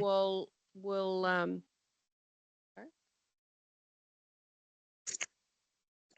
sorry? Okay, so we're going to reschedule a workshop for strategic direction. So we can come in all fresh and optimistic. I like that. We'll choose optimism. I love that. I do that every day. Sorry. So can we, counselors, power through the Mana Whakahono and the CoGov minutes? Number of questions on Mana Whakahono, so All right. we'll take some. Okay. Can we stay on Yeah. co-governance just because we were on co-governance and then finish with Mana Whakahono because it's a new item? Otherwise, people might get confused. Let's just stay on the things that there are still JMA. That's Yeah, my makes sense. recommendation before we jump over to Mana Whakahono, which isn't JMA yet. What else do we have to do on the JMA No, the minutes are related to the current for the minutes? situation. Okay. Yeah, and the minutes should go fast, like Ben said. Yeah. Mana Whakahono is new. It will require a whole level of discussion, no doubt. So we're wanting to discuss the minutes because No, Why is it it even was here? that it was the minutes are here because there were recommendations that came through in the July meeting that perhaps may or may not have been outside the delegated powers of the subcommittees. So Democracy Dave is here to help set us straight on this because we did not receive these minutes because of the questions. Answer the questions, Dave. My pleasure. So I'll just briefly recap where we're at with these minutes.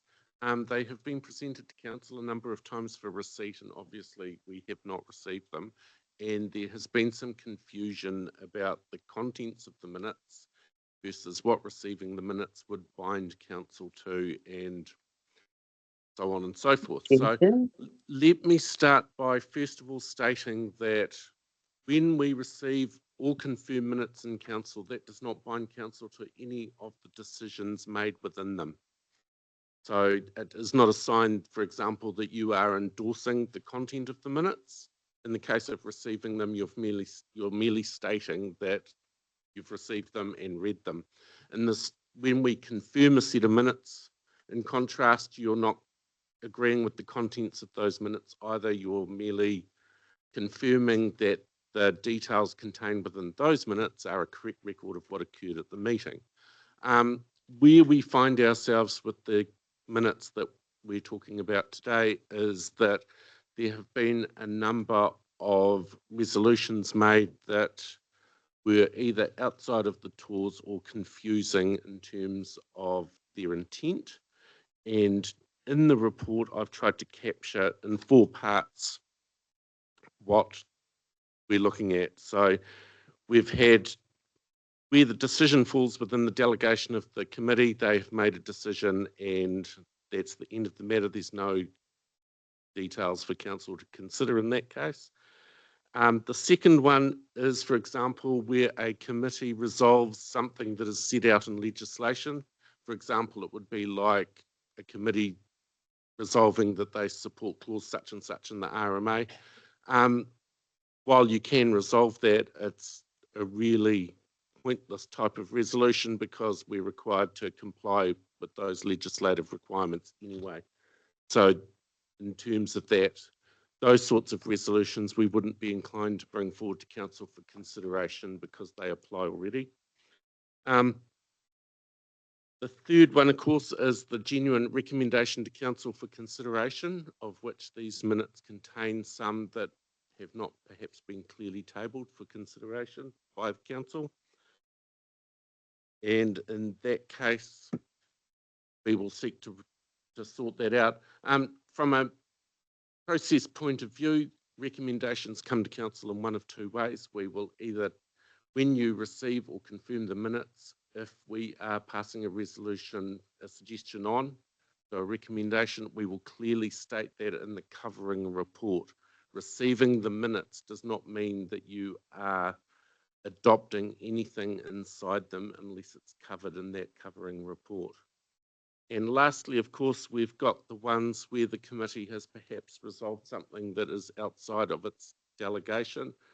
Those can be managed a number of ways, because if they don't have the delegation to make that decision, the decision either needs to come to council to be considered, or it's a moot point that the resolution doesn't hold. I'd have set out in the report in Appendix 1 a breakdown of the minutes and all of the decisions point by point, and rather than go through them one at a time, I'm happy to take that as read and answer any questions on any that pique your interest.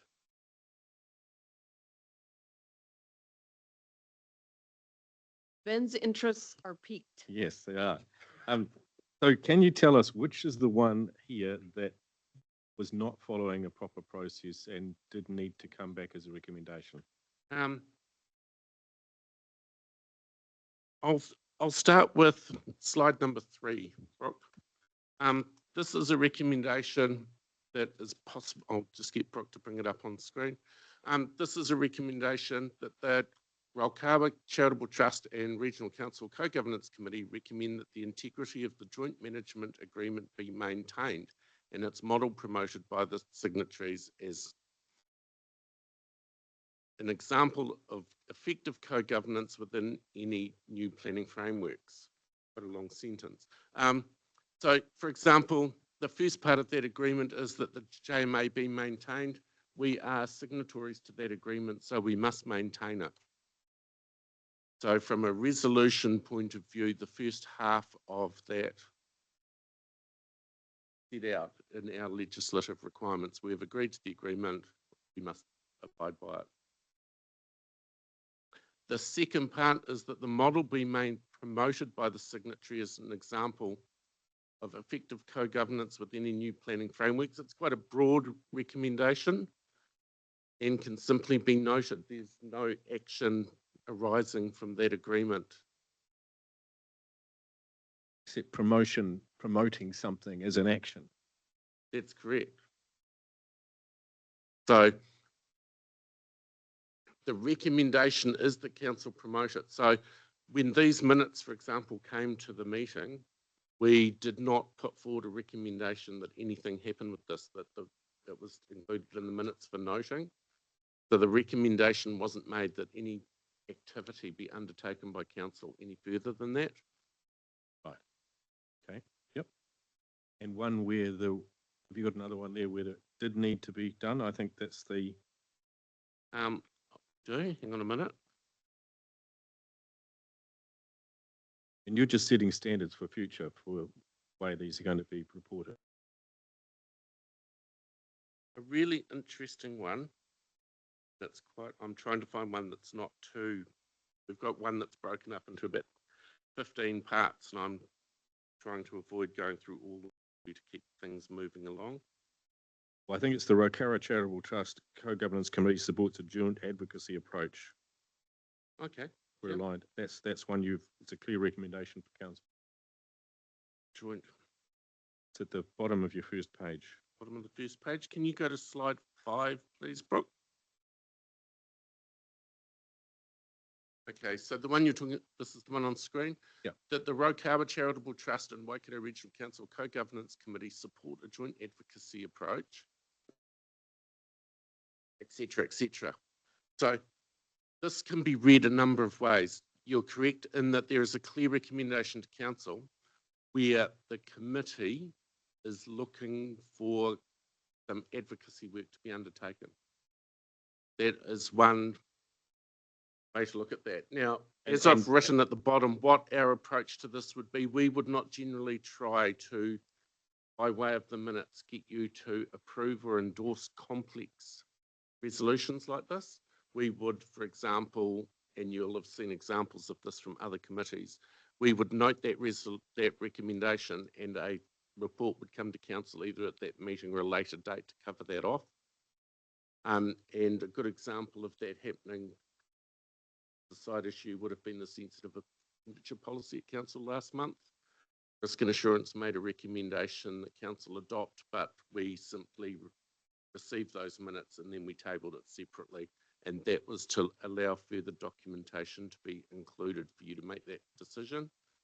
So in this case, I would not be inclined to bring that through on the back of the minutes because it does require further work. So as I've noted, that this sort of resolution, we would often involve staff to create a report for you to consider with more fulsome information.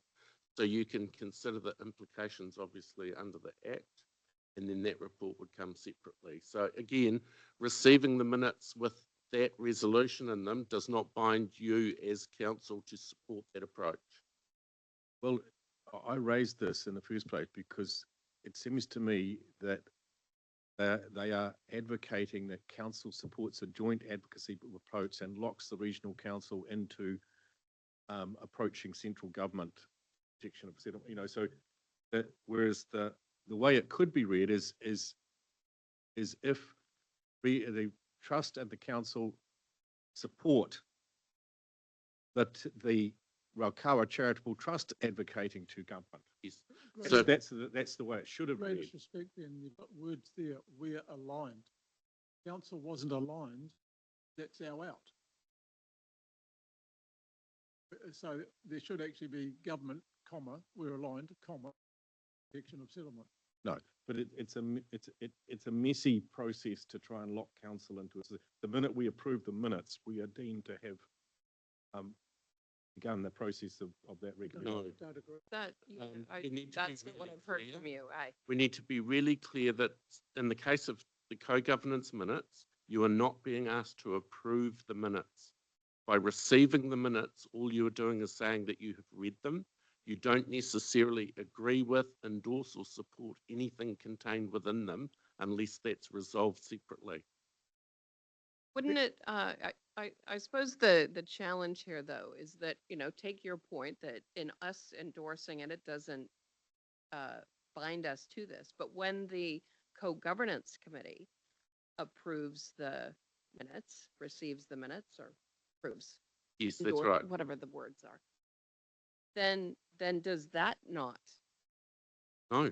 No? No. Okay. So It's a recommendation. But it's not a recommendation. No, you go back to, sorry, the JMAs are recommending bodies under co-governance to the council. The recommendation. Council then receives those minutes. It doesn't endorse the recommendation.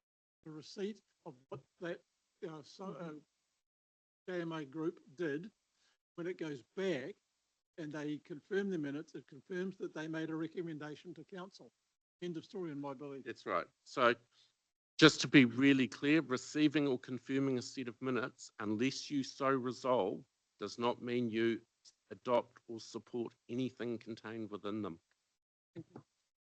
My earlier advocacy around this table, and I was pushed back on many times, by council was approving the minutes, receiving and approving the minutes, and not the committees.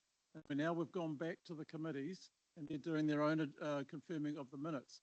That is the right process. We were wrong before. We've always received what we received. Yeah, we received them, but we don't approved what we approve them. approved. That's right. It has been this council's practice that we will receive minutes from our standing committees or committees that we're part of, and we only receive minutes from those that have external membership. And that would be, for example, all of the co-governance committees, Resource Transport Committee, Regional Transport Committee, sorry, and Future Proof. Where the committee has been a standing committee of council only containing members from the council table. It has been this council's practice to confirm those minutes at council rather than sending them back to the committee to confirm themselves. All right, how are we going to make progress on this? Well, I think you're just setting down rules. So it seemed to me this is a clear recommendation for council to do something. So it should have come back as a recommendation separate from. It should. And if that has not occurred, then all it means is that the minutes have come to you to be received, and behind the scenes, these recommendations may be being worked on in terms of being a cover report. Well, I look at this as kind of your cheat sheet on how you'll be doing it in future and places where it would be a recommendation, where it's not deemed to be a recommendation. There have been some cases where, from a governance point of view, we could have been well clearer on where things are recommendations as opposed to decisions made under delegation. Yep. And we have done some work behind the scenes on that. And what you can expect is where a recommendation has been made, that the resolution will read something along the lines of that whatever committee it is, recommend to where it's going. That will be the trigger for a recommendation. Whereas likewise, if it's making a decision under its delegations, it may simply read that the whatever committee do such and such. Obviously, there does tend to be a lot of nous required on part of the democracy advisors here and also committee chairs and members to be aware when crafting resolutions and monitoring resolutions that what's coming through is within the delegations of the committee, because when they fall outside those delegations, this is where we fall into this area of a bit of confusion. And I've just got one other question which relates to the Raukawa Co-Governance Committee approving development of a joint climate action program. Now, what happens when they are appearing to commit council resources to do something? Again, that would be, I'm just having a look to see which page that's on. The bottom of page 2, moving at the top of page 3.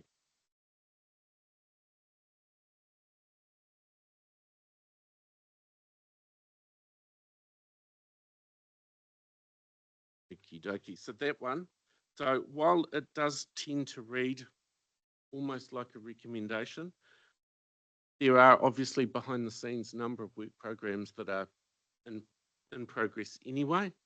For those sorts of recommendations, staff would look at that, see if it aligns with an existing work program, and ultimately that would come back to council for review depending on where it's at. If it was a new work program, that would be covered off down the track. I think this is a good document you've set out. All right, I've got Tipa and Jen. Tipa. Kia ora, thank you. Thank you, Dave, for the paper. Notwithstanding the fact that it won't help the current situation to the future, I think it would help if we had a induction around this of all parties to the JMA, so everyone's crystal clear. And I'm not sure, but if the line of questioning is questioning the competency of our own chairs, because we co-chaired these good or bad decisions. Ben, is that what you're implying? Because the staff only record what happens. So to my colleagues, do we need a better training for the co-chairs of JMAs? If that's what you're implying, Ben, that we're all not doing our job. Tipa, you shouldn't suggest I'm implying anything. I think Dave identified Well, again, so one. many resolutions were wrong and they were co-chaired by us. So I just have to assume that you think that the co-chairing arrangements of JMAs are not adequate. I don't think we need to assume that, Tipa, because I mean, I co-chaired some of these, right? Well, I think again, what listen we're- to all of what we're us. Trying to do, Tipa, is make sure that we have robust processes going forward. You know, as 3 years later, chairs, 3 years in, Pamela, we 3 rely years in. as chairs, we rely on the advice that sits alongside us. All of us can up our game on this, including myself. And so this is just an opportunity for us to collect that wisdom. No, ka All pai, and right. I'd just like more support for the co-chairs going forward into the JMA so that we'd never get in this situation again. Thank you. Jen. Thanks. Dave Mully, last year Last training, we had a lot of discussion in the council of section A and section B, and then we changed the templates. So is this perhaps something that's fallen out of that? I'm sure you'll remember, Pamela, all the discussions about whether that. What you've articulated, Dave, with the wording sounds like the same kind of thing. And I mean, I was never a fan of A and B because it doesn't tell anyone anything, but until you understand what that means. But is that, that separation in the minutes of what is under delegation and what is to council as a section B, something we can do in the template to just clarify further? With the advent of the new system we use for agendas and minutes, we've sort of been experimenting, for the want of a better word, with how that template is fronted. And we're looking at changing that back to the table type arrangement in the minutes report, where it set out the decisions made under delegation, which formerly was section A, versus recommendations, which was section B. So we are looking at some changes to that to provide a bit of further clarity. Obviously, the A and B reference was lost on everyone bar a select few in the organisation, which is why that was dropped when it was. But there is definitely scope for us to improve the quality of those cover reports. Okay, sounds great. Yeah. Katarina. So just quickly, talking about minutes and WRC looking at critiquing. This is the corridor I had back in the days when we were used to do the integrated committee meetings.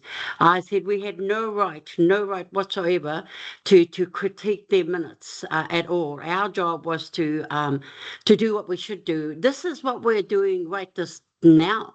We're doing what we used to do, and it's critiquing minutes from our subcommittees. And I don't agree. Now, the problem with the A and B was they never actually gave us the minutes like we do now. They just gave us the A and B recommendations, and we didn't have anything to go back to look at, Dave. So I think the A and B is a good idea, on the consideration that it comes straight after the minutes or before the minutes, so we could read what it's all about. But this table has no right to critique any minutes from any subcommittees, and that I said that 2 trienniums ago, and I still believe it today, because we used to do it all the damn time in the integrated management committee. No, I take your point, Katarina. I think what we're trying to clear up today is that we may have not necessarily recorded these motions in a manner that allowed the committee to stay in alignment with its terms of reference. We're just trying to talk those things through. Have I got that right? Yeah. And okay. So I don't want us to, there's all sorts of lessons learned. There's all sorts of things we need to take forward into the next triennium. The point of the discussion today is to get counselors comfortable so that we can receive these minutes, because we have not received them for 2 meetings now. So that's the point of this. Can I just make the point, Katarina's points covered well enough in standing orders. Okay, so if there's nothing else around the minutes, then what we're going to do is adjourn for a bite to eat. And then we need to come back, and I'm going to suggest 1 o'clock to come back and talk about the, we need to cover that off today. All right. So we'll adjourn the workshop for now. Yeah,